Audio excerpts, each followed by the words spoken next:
Cerita tentang makhluk-makhluk tak masuk akal seperti monster, raksasa, bangsa peri, troll, dan manusia serigala terkadang dianggap hanya sebatas mitos belaka.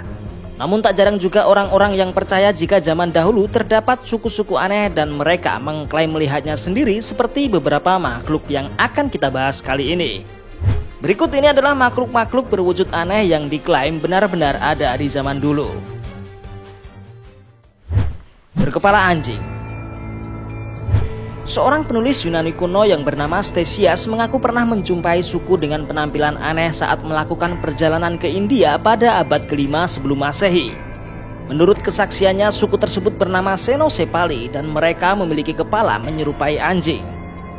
Stesias menambahkan kalau suku tersebut hanya bisa berkomunikasi dengan cara menggonggong. Anggota suku Senosepali dikabarkan bisa memahami perkataan sesama penduduk India, namun mereka hanya bisa membalasnya dengan cara menggonggong atau melakukan bahasa isyarat.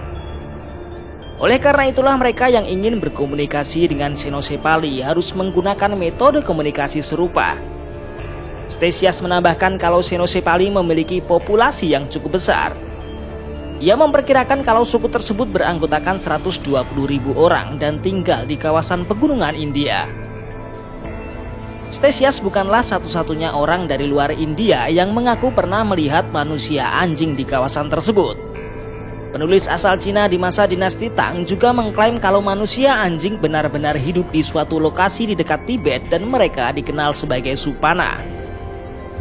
Yang menarik, penjelajah terkenal Marco Polo juga mengaku pernah menjumpai Senosepali saat singgah di pulau bernama Anganamain.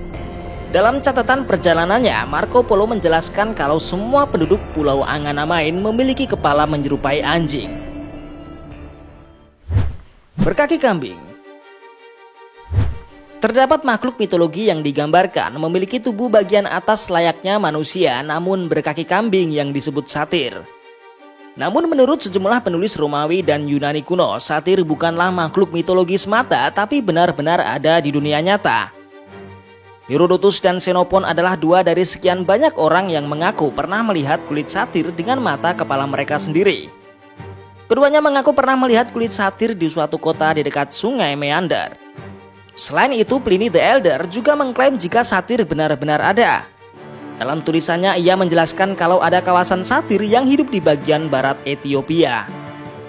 Sejumlah orang Romawi selain Pliny juga mengaku pernah melihat satir yang sudah ditangkap oleh manusia. Pausanias adalah salah seorang di antaranya. Ia mengaku kalau dirinya pernah melihat satir yang dibawa ke kota Roma setelah ditangkap di Libya.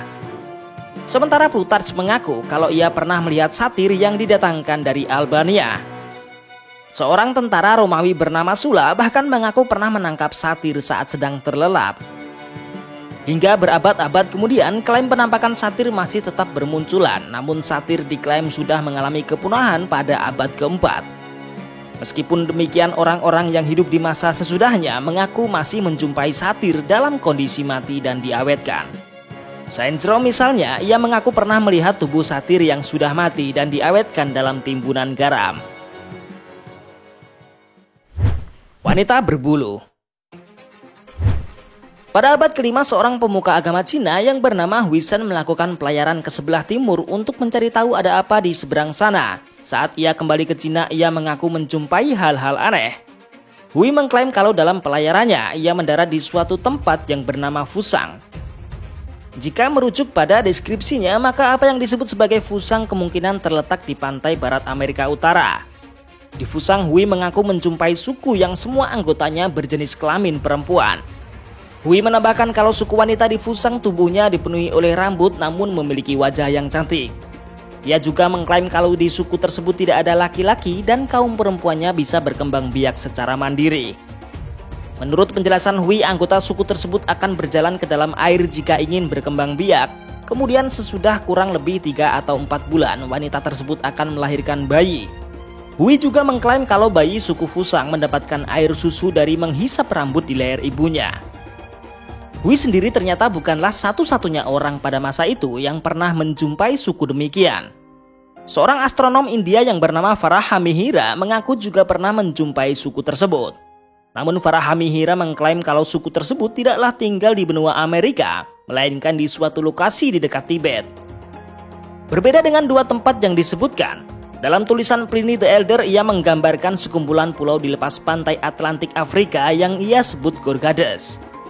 Pliny melaporkan bahwa para wanita yang tinggal di tempat tersebut ditutupi bulu tebal dari kepala hingga kaki. Bahkan 1 abad sebelumnya Pomponius Mela mengatakan bahwa pulau-pulau tersebut hanya dihuni oleh perempuan-perempuan berbulu ini. Sama dengan suku wanita yang ada di Fusang, mereka dapat berkembang biak tanpa memerlukan bantuan laki-laki. Wanita liar ini dikatakan buas dan kuat, mereka hanya bisa ditahan menggunakan rantai.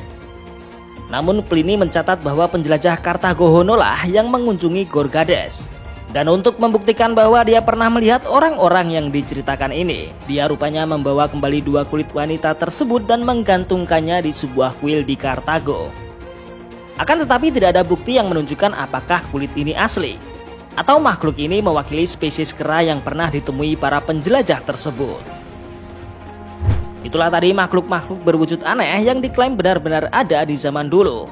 Terima kasih sudah menonton dan jangan lupa untuk meninggalkan pendapat kalian di kolom komentar.